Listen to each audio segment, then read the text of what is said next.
BRS పార్టీకి షాక్ల మీద షాక్లు తగులుతున్నాయి. తెలంగాణలోనే కాదు మహారాష్ట్రలోనూ గులాబీ పార్టీకి బిగ్ షాక్ తగిలింది. మహారాష్ట్ర ప్రధాన కార్యదర్శి రైతు సంఘం నేత మాణిక్రావు కదం పార్టీకి రాజీనామా చేశారు. ఆయన ఎన్సీపీలో చేరారు. ఆయన ఎన్సీపీ మహారాష్ట్ర కిసాన్ సెల్ రాష్ట్ర అధ్యక్షుడిగా నియమించింది. లోక్సభ ఎన్నికల్లో పోటీపై బీఆర్ఎస్ ఇంతవరకు క్లారిటీ ఇవ్వకపోవడంతో ఈ నిర్ణయం తీసుకున్నట్లు తెలుస్తోంది.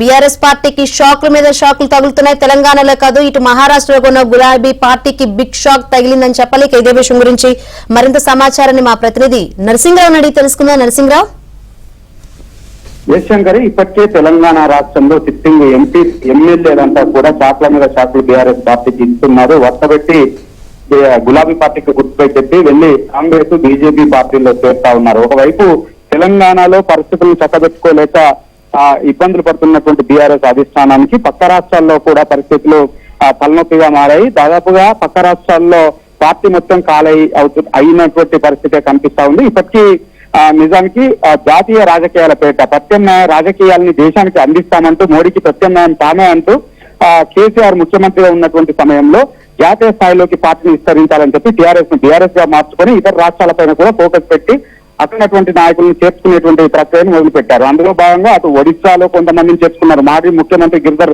గమాంగ్ లాంటి వాళ్ళని చేర్చుకున్నారు. అక్కడ వాళ్ళంతా కూడా వచ్చే పార్టీని వీడి మళ్ళీ తమ దారి తాము చూసుకున్నారు.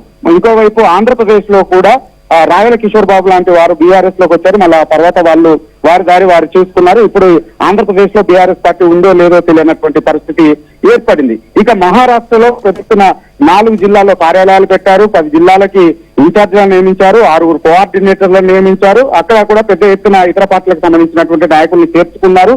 రాబోయేటువంటి పార్లమెంట్ ఎన్నికల్లో మొదటగా మహారాష్ట్ర నుంచే తాము ప్రస్థానాన్ని మొదలు పెడతామని చెప్పారు. కానీ ఇక్కడ ఎన్నికల్లో ఓడిపోయిన తర్వాత పూర్తిగా వారిని పట్టించుకోవడమే మానేశారనేటువంటిది అక్కడ మహారాష్ట్రకు సంబంధించినటువంటి నాయకులు చేస్తున్నటువంటి ఆరోపణ. ఇప్పటికే వాళ్ళు ఒక సమావేశాన్ని అక్కడ 6 కోఆర్డినేటర్ల సమావేశాన్ని బట్టి కేసీఆర్ ఒక లేఖను కూడా రాశారు. అసలు పార్లమెంట్ ఎన్నికల్లో స్ట్రాటజీ ఏంటి తెలియట్లేదు. తెలంగాణ ఇక్కడ మోడల్ ను అక్కడ తీసుకొస్తామని చెప్పారు. అసలు ఇప్పుడు పట్టించుకునేటువంటి నాదులు లేరు. కలవాలంటే కూడా అవకాశం ఇవ్వడం లేదు. సో ఈ పరిస్థితుల నేపథ్యంలో ఈ పార్టీలో కొనసాగలేమని చెప్పి ఇప్పటికే లేఖలు కూడా రాశారు. అందులో భాగంగా ఇప్పుడు కార్యదర్శిగా ఉన్నటువంటి రైతు సంఘం నేత రిజైన్ చేశారు. ఇక అదే దారిలో ఇంకా చాలా మంది నేతలు కూడా రిజైన్ చేసి పోయేందుకు సిద్ధమవుతా ఉన్నారు మహారాష్ట్రలో. ఈ నేపథ్యంలో త్వరలోనే మహారాష్ట్రలో కూడా బీఆర్ఎస్ పార్టీ పూర్తిగా కాలేటువంటి ప్రమాదం అయితే కనిపిస్తా ఉంది. Right, thank you Narasimharao.